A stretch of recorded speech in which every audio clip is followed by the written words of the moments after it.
Hello guys, welcome back to on my YouTube channel. Pharma start हमने कर दिया। Pharma में आज हम स्टार्ट करने वाले हैं। स्टार्टिंग से ही अब फार्मा स्टार्ट होगी जो है।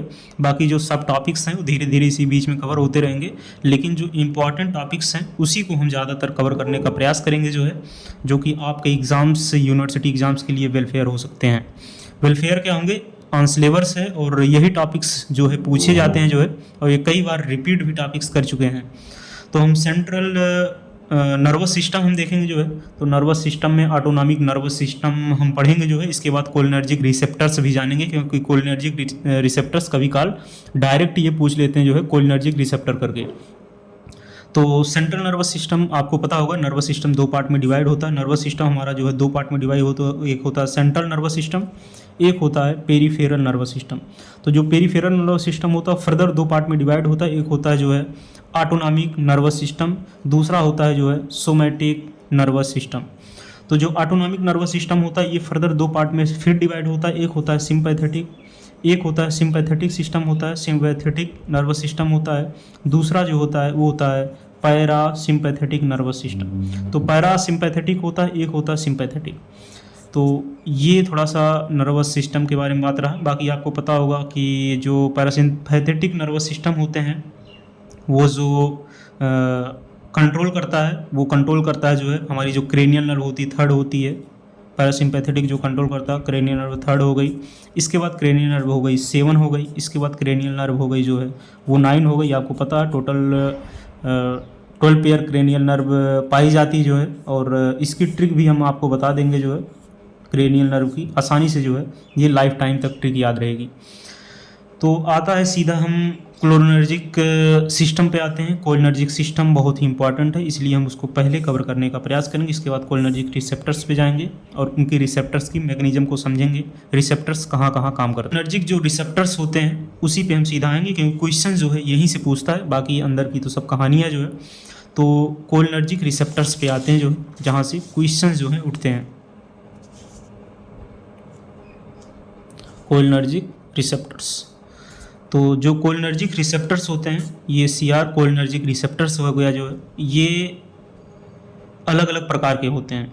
इनका नाम आपको याद रखना पड़ेगा। अगर आप पहली बार सुन रहे हैं तो आपको जो है थोड़ा सा सुना सुना लगेगा, लेकिन आपको जो है बार बार रिकॉल इसको करते रहना है। कोलिनर्जिक रिसेप्टर्स जो है M1 होता है, M2 होता है, इसके बाद M3 होता है, इसके बाद होता है M4 और M5। ये कोलिनर्जिक जो है रिसेप्टर्स होते हैं। इसको आपको जो है याद करना ही करना पड़ेगा जो है, और आप पहली बार इसको ज़रूर सुन रहे होंगे। हालांकि अगर आप पढ़े होंगे तो M1 रिसेप्टर्स कहाँ कहाँ काम करेंगे। M1 रिसेप्टर्स जो काम करते हैं वो काम करते हैं जो है गैस्ट्रिक ग्लैंड पे काम करते हैं। गैस्ट्रिक ग्लैंड पे M1 रिसेप्टर्स काम करते हैं जो है। इसके बाद जो M1 रिसेप्टर्स है वो कहाँ काम करता है जो है ऑटोनॉमिक गैंग्लिया पे काम करता है। ऑटोनॉमिक जो है ऑटोनॉमिक गैंग्लिया पे काम करेगा जो है। इसके बाद जो है जो M1 रिसेप्टर्स है वो काम करेगा CNS पे काम करेगा जो है सेंट्रल नर्वस सिस्टम पे। CNS पे M1 भी काम करता है, CNS पे जो है M4 M5 भी काम करता है। तो ये जो है ये काम करते हैं M1 और M4 M5 जो है ये कॉमन है, CNS पे काम करते हैं। बाकी जो है गैस्ट्रिक ग्लैंड और ऑटोनॉमिक गैंग्लिया पे जो काम करता है वो M1 रिसेप्टर काम करता है। M2 रिसेप्टर्स काम करेगा। इस रिसेप्टर्स के बारे में भी हम जानेंगे। अभी हम थोड़ा सा डिटेल में इस रिसेप्टर्स के बारे में भी फोकस करेंगे। M2 कहाँ काम करेगी। M2 जो है हमारे हार्ट पे काम करता है। इसके बाद M3 रिसेप्टर्स कहाँ काम करता है, स्मूथ मसल ये यहाँ जो है पाए जाते हैं। इसके बाद जो है एक्सोक्राइन ग्लैंड,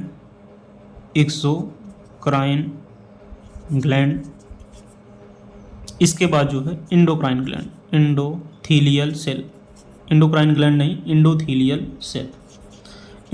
सेल जो स्मूथ मसल, एक्सोक्राइन ग्लैंड और इंडोथीलियल सेल पे जो है ये M3 रिसेप्टर पाए जाते हैं। इसके बाद M2 रिसेप्टर्स जो है हमारे हार्ट में, M4 M5 CNS, और CNS में जो है M1 भी काम करता है। इसके बाद आता है जो है जो हमारे कोलिनर्जिक रिसेप्टर्स होते हैं ये, इसमें क्या पाया जाता है, इसमें होता है वो पाया जाता है निकोटीन के भी सब टाइप होते हैं। निकोटीन के भी आप सब टाइप बगल में लिख लेंगे जो है, निकोटीन के भी सब टाइप होते हैं। इसमें जो होता है दो होता है, वो होता है ये NN होता है, दूसरा होता है जो है NM होता है।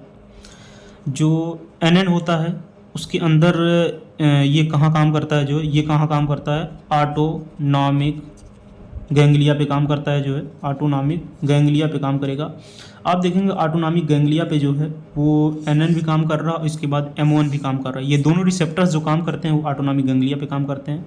इसके बाद जो है एड्रेनल मेडुला पे जो है, एड्रेनल मेडुला पे जो है काम करते हैं, एड्रेनल मेडुला पे जो है ये काम करते हैं। इसके बाद जो है सीएनएस पे काम करते हैं। तो सीएनएस पे आप देखेंगे कि M4 M5 भी यहाँ पे जो है पाए जाते हैं, एमोन भी पाया जाता है। इसके बाद जो है और ये पाया जाता है न्यूरोट्रांसमीटर निकोटीन जो है ये पाया जाता है सीएनएस पे। इसके बाद जो एनएम होते हैं तो ये न्यूरोमस्कुलर पे पाए जाते हैं, न्यूरोमस्कुलर जंक्शन पे जो है एनएमजे बोले तो न्यूरोमस्कुलर जंक्शन। तो न्यूरोमस्कुलर जंक्शन पे जो ये पाए जाते हैं वो एनएम पाए जाते हैं। एक बार हम इस फिर से रिकॉल कर दे रहे हैं। जो कोलिनर्जिक बहुत इंपॉर्टेंट है, क्योंकि अगर आप इसका यूज़ नहीं समझेंगे तो आगे जो एक दूसरा पेज आपके सामने डिस्प्ले होगा वो आपको नहीं समझ में आएगा। तो cholinergic receptors M1 M2 M3 M4 M5, इसके बाद जो है वो होते हैं NN और M1, ये होते हैं निकोटीन, ये NICOTINIC निकोटीनिक होते हैं, ये होते हैं निकोटीनिक, ये होते हैं निकोटीनिक होते हैं NN और NM निकोटीनिक। इसके बाद ये होते हैं कोलिनर्जिक रिसेप्टर जो हैं ये सब टाइप। तो M1 जब कहाँ काम करेगा, गैस्ट्रिक ग्लैंड पे काम करेगा, ऑटोनॉमिक गैंग्लिया पे काम करेगा, सीएनएस पे काम करेगा। M2 कहाँ काम करेगा, हार्ट पे काम करेगा। M3 कहाँ काम करेगा, स्मूथ मसल पे काम करेगा, एक्सोक्राइन ग्लैंड पे काम करेगा। इसके बाद इंडोथेलियल सेल पे जो है ये काम करता है। कभी काल ऐसे ही डायरेक्ट जो है ये पूछ लेते हैं। इसके बाद M4 M5 कहाँ काम करता है, सीएनएस पे काम करता है। सीएनएस पे आप देखेंगे जो है M4 M5 ये रिसेप्टर ये यहाँ पे भी पाए जा रहे हैं, सीएनएस पे भी पाए जा रहे हैं, M1 पे भी पाए जा रहे हैं, और यहाँ पे जो है निकोटीन N पे भी जो है ये सीएनएस जो है इसके रिसेप्टर्स पाए जा रहे हैं। रिसेप्टर्स बहुत इंपॉर्टेंट है जो है। इसके बाद ये जो है न्यूरोमस्कुलर जंक्शन NM पे जो है ये निकोटीन जो है न्यूरोमस्कुलर जंक्शन, ये चीज़ आपकी जो है क्लियर हो गई होगी। इसके हम कैरेक्टरिस्टिक जानेंगे मस्क्राइन और निकोटीनिक रिसेप्टर्स की। मस्क्राइन रिसेप्टर्स के टाइप जो होते हैं M1 M3 M2, nicotinic receptors के टाइप हो गए NN हो गए और NM हो गया। बस यही चीज़ हम इसमें देखने वाले हैं, और इनका रिसेप्टर्स का इंट्रासेलुलर इफेक्ट्स देखेंगे। इसके बाद रिस्पांस देखेंगे। इसके बाद जो है रिस्पांस ये कहाँ कहाँ रिस्पांस करते हैं। तो जो M1 M3 होता है, M1 M3 ये जो M1 M3 होगा इनका क्या होगा, इंट्रासेलुलर इफेक्ट क्या होगा, ये इंक्रीज करेगा इन सोडियल ट्राईफॉस्फेट, जो इन ओसिटोल ट्राईफॉस्फेट है IP3 है, इसको इंक्रीज करेगा। इसके बाद जो है डाई एसाइल ग्लिसरॉल जो है DAG को जो है इंक्रीज करता है। तो इनके जो है दो फंक्शन है, दो इंट्रासेलुलर इफेक्ट हैं। एक IP3 को इंक्रीज करता है IP3 को, इसके बाद जो है एक DAG को जो है ये इंक्रीज करता है। इनका रिस्पांस क्या है, लर्निंग एंड मेमोरी पावर को जो है ये इंक्रीज करते हैं, इंक्रीज करेगा लर्निंग और मेमोरी पावर को, प्रमोट करेगा ग्रैनुलर सिक्रीशन को और स्मूथ मसल कंट्रैक्शन को। क्या प्रमोट करता है, ग्रैनुलर सिक्रीशन को, स्मूथ मसल कंट्रैक्शन को जो है ये प्रमोट करता है। इसके बाद आता है जो है ये पहला हो गया M1 M3 का, ये जो हो गया इंट्रासेलुलर इफेक्ट हो गया, M1 M3 का रिस्पांस हो गया। इसके बाद आता है जो है M2 आता है। M2 का क्या रिस्पांस होगा, डिक्रीज करेगा साइक्लिक AMP को डिक्रीज करता है। इसके बाद opening of sodium potassium channel, cyclic AMP को जो है ये क्या करेगा, वो डिक्रीज करेगा। AMP बोले तो जो है एडिनोसिन मोनोफॉस्फेट, AMP का आपको फुल फॉर्म पता होगा, एडिनोसिन मोनोफॉस्फेट, ये फुल फॉर्म होगा AMP को। तो AMP को क्या करेगा, ये डिक्रीज करेगा AMP साइकिल को, और ओपनिंग करेगा क्या करेगा, पोटेशियम चैनल की जो है ये ओपनिंग करवाता है। इनका रिस्पांस क्या है, इसका M2 का रिस्पांस क्या होगा, ये रिस्पांस होगा हाइपर पोलराइजेशन ऑफ हार्ट को जो है ये हाइपर पोलराइज करता है। इसके बाद जो है अब हार्ट को हाइपर पोलराइज कर दिया तो क्या होगा, डिक्रीज हो जाएगा आर्ट्रियल वेंट्रिकुलर कंट्रैक्शन। अगर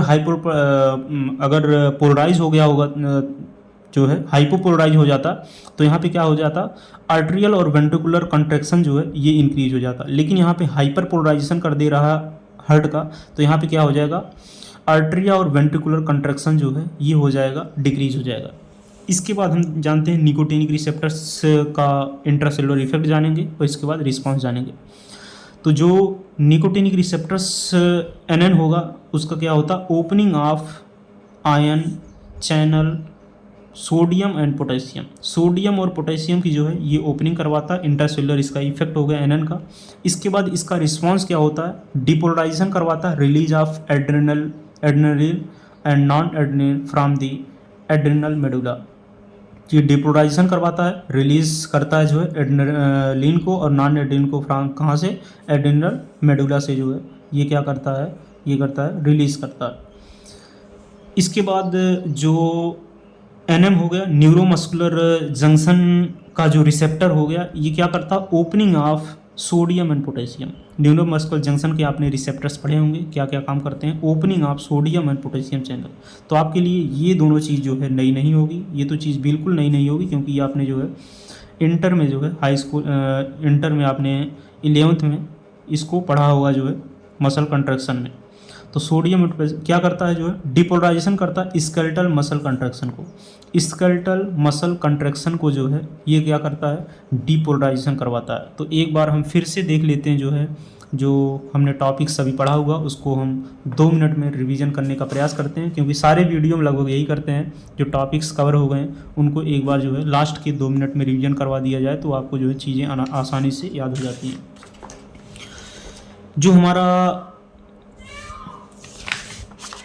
नर्वस सिस्टम हो गया, 2 पार्ट में डिवाइड होता है, ये आपको चीज़ें पता होंगी। नर्वस सिस्टम 2 पार्ट में डिवाइड होता है, एक होता है सेंट्रल नर्वस सिस्टम होता है, एक होता है पेरिफेरल नर्वस सिस्टम होता है। Central nervous system further spinal cord वगैरह आ जाते हैं, ब्रेन आ जाता है, इसमें आ जाता है। इसके बाद पेरिफेरल नर्वस सिस्टम में क्या आता है, पेरिफेरल नर्वस सिस्टम आ जाता है जो है एएनएस आ जाता है, सोमैटिक नर्वस सिस्टम। तो जो है autonomic nervous system further 2 part में फिर डिवाइड होता है जो है, एक होता है सिंपैथेटिक सिस्टम में, सिंपैथेटिक सिस्टम, एक होता है जो है पैरासिम्पैथेटिक सिस्टम में। तो ये रहा जो है सिंपैथेटिक और पैरासिम्पैथेटिक सिस्टम के बारे में। पैरासिम्पैथेटिक सिंपैथेटिक सिस्टम के डिफरेंस आपको पता होंगे जो है। पैरासिम्पैथेटिक वो कंडीशन होती है जो नॉर्मल कंडीशन होती है, उसको पैरासिम्पैथेटिक कंडीशन कहते हैं। और मान लीजिए आपको शेर दौड़ा लिया है, ये बेस्ट एग्जांपल है, तो वहाँ पे कंडीशन क्या होगी, वहाँ पे कंडीशन आएगी जो है सिंपैथेटिक कंडीशन आएगी। अगर आपको शेर दौड़ा लिया है, आपके साथ जो चेंजेस आ रहे हैं, पीपल का कंट्रैक्शन हो गया या हार्ट बीट का बढ़ना हो गया, तो ये सारे चेंजेस जो है वो सिंपैथेटिक कंडीशन में आएंगे। अगर आप रिलैक्स फेज में हैं तो वहाँ पे जो कंडीशन आएगी वो आएगी जो है पैरासिम्पैथेटिक कंडीशन आएगी। ये थोड़ा सा इन्फॉर्मेशन आ जो सिंपैथेटिक और पैरासिम्पैथेटिक के बारे में। इसके बाद जो कोलिनर्जिक रिसेप्टर्स होते हैं, कोलिनर्जिक रिसेप्टर्स 2 प्रकार के होते हैं, एक होता है मस्कराइन होता है, एक होता है मस्कराइन होता है, दूसरा होता है निकोटीन होता है। तो ये जो पार्ट है वो निकोटीनिक का पार्ट है, और ये जो पार्ट है वो है मस्कराइन का। मस्कराइन बोले तो M1, M2, M3, M4, M5। M1 पे जो काम करेगा वो गैस्ट्रिक ग्लैंड पे रिसेप्टर्स पाए जाते हैं, एमओ रिसेप्टर्स पाए जाते हैं। ऑटोनॉमिक गैंग्लिया पे एमओ रिसेप्टर्स पाए जाते हैं। सीएनएस पे जो है एमओ रिसेप्टर्स पाए जाते हैं। M2 रिसेप्टर्स जो है वो हार्ट पे पाए जाते हैं। M3 रिसेप्टर्स जो है स्मूथ मसल पे पाए जाते हैं। एक्सोक्राइन ग्लैंड्स पाए जाते हैं। इसके बाद जो है एंडोथेलियल सेल पे जो है M3 रिसेप्टर्स पाए जाते हैं। M4 M5 रिसेप्टर्स जो है वो सीएनएस पे पाए जाते हैं। ध्यान देंगे सीएनएस पे जो है M4 M5 रिसेप्टर्स भी पाए जाते हैं। इसके बाद निकोटिनिक रिसेप्टर्स भी पाए जाते हैं, एमओ रिसेप्टर्स भी पाए जाते हैं। बहुत अच्छा क्वेश्चन जो है यहाँ से क्रिएट हो जाता है, फ्रेम्ड हो जाता है। इसके बाद सेकंड इसका आता है जो है निकोटिनिक रिसेप्टर्स। निकोटिनिक रिसेप्टर्स जो हैं वो होते हैं 2 प्रकार के होते हैं, एक होता है निकोटिनिकियन होता है, इसके बाद जो है एक न्यूरोमस्कुलर जंक्शन होता है। तो जो एनएन हो गया उसके अंदर जो इसके रिसेप्टर्स कहाँ पाए जाते हैं, वो ऑटोनॉमिक गैंग्लिया पे पाए जाते हैं, एड्रेनल मेडुला पे पाए जाते हैं। इसके बाद जो है सीएनएस पाया जाता है, सेंट्रल नर्वस सिस्टम पे जो है ये पाए जाते हैं निकोटिनिक एनएन रिसेप्टर्स। इसके बाद जो है एनएम हो गया न्यूरोमस्कुलर रिसेप्टर्स। न्यूरोमस्कुलर तो मस्कुलर जो है ये जंक्शन पे पाए जाते हैं, जो है एनएम जो है ये न्यूरोमस्कुलर जो है जंक्शन पे पाए जाते हैं, एनएम रिसेप्टर्स। इसके बाद अगर आपने ये समझा है सही से तो आपने ये ज़रूर समझा होगा जो है कैरेक्टरिस्टिक इनकी क्या है, मस्काइन रिसेप्टर की और निकोटिनिक रिसेप्टर की। इनके हम रिसेप्टर्स के टाइप देखेंगे। रिसेप्टर्स के टाइप आपने यहाँ पे देख लिया, M1, M2, M3, M4, M5। इसके बाद जो है nicotinic receptors type M1, M3 जो है ये इनका इंट्रासेलुलर इफेक्ट जो है IP3 को इंक्रीज करते हैं। इसके बाद जो है DAG को इंक्रीज करते हैं, डाई एसाइक्लिक ग्लिसरॉल को जो है ये इंक्रीज़ करते हैं। इनका रिस्पांस क्या होता है, इंक्रीज़ करते हैं लर्निंग एंड मेमोरी पावर को, प्रमोट करते हैं गैल्वेट सिक्रीशन को, स्मूथ मसल कंट्रैक्शन को जो है ये M1 M3 जो है ये प्रमोट करते हैं। आप रिसेप्टर्स के टाइप और रिस्पांस ये तो बहुत ही इंपॉर्टेंट है, अगर आप ये नहीं जान रहे होंगे तो आपको ये जान लेना चाहिए, क्योंकि ये टॉपिक्स बहुत ज़्यादा ही इंपॉर्टेंट है, आगे वीडियो में ज़रूर कवर होंगे। M2 रिसेप्टर्स क्या काम करता है जो है, ये डिक्रीज़ करता है AMP को, और ओपनिंग क्या करवाता है जो है, पोटेशियम चैनल की जो है ओपनिंग करता है। यहाँ पे आप देखेंगे जो है M2 रिसेप्टर्स जो है सिर्फ पोटेशियम चैनल की ओपनिंग कर रहा है।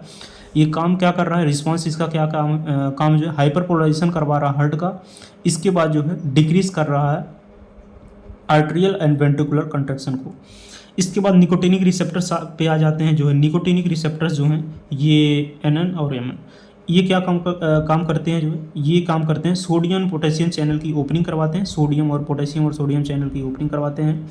इसके बाद इनका रिस्पांस क्या होता है, NN का रिस्पांस क्या होगा, डिपोलराइजेशन करवाएगा, रिलीज करेगा एड्रेनलिन से and non adrenaline from the adrenal medulla से जो है ये रिलीज करता है, एड्रेनलिन और नॉन एड्रेनलिन जो है एड्रेनल मेडुला से रिलीज करवाता है ये रिसेप्टर्स NN। इसके बाद जो है NM हो गया, ये आपको पता होगा न्यूरोमस्कुलर जंक्शन आपने मसल कंट्रैक्शन वगैरह आपने पढ़ा होगा। तो ये क्या करता है, depolarisation of the skeletal muscle contraction को जो है डिपोलराइजेशन करवाता है, और इसका इंट्रासेलुलर इफेक्ट आपने जाना ही होगा। ओपनिंग करता है ion and sodium potassium channel की जो है ओपनिंग करवाता है। तो ये वीडियो यहीं तक रही, लगभग डेली जो वीडियो कवर होगी वो वीडियो थोड़ा सा आप पैरासिम्पैथेटिक और सिंपैथेटिक के बारे में थोड़ा सा आप पढ़ लेंगे। वो टॉपिक्स आपने ऑलरेडी पढ़ा होगा, इसलिए जो है उस टॉपिक को कवर नहीं कर रहे हैं। सिंपैथेटिक सिस्टम को और पैरासिम्पैथेटिक सिस्टम को थोड़ा सा आप जो है देख लेंगे। बाकी फ़ोटो जो है हम सिंपैथेटिक ऑटोनॉमिक और सोमेटिक का जो है इसका जो है हम फ़ोटो ग्रुप में जो है भेज देंगे, जो है टेलीग्राम चैनल फ़ोटो भेज देंगे। तो आशा करते हैं वीडियो आपको इन्फॉर्मेटिव लगी होगी, और नेक्स्ट पार्ट इसका कल अपलोड होगा। जय हिंद।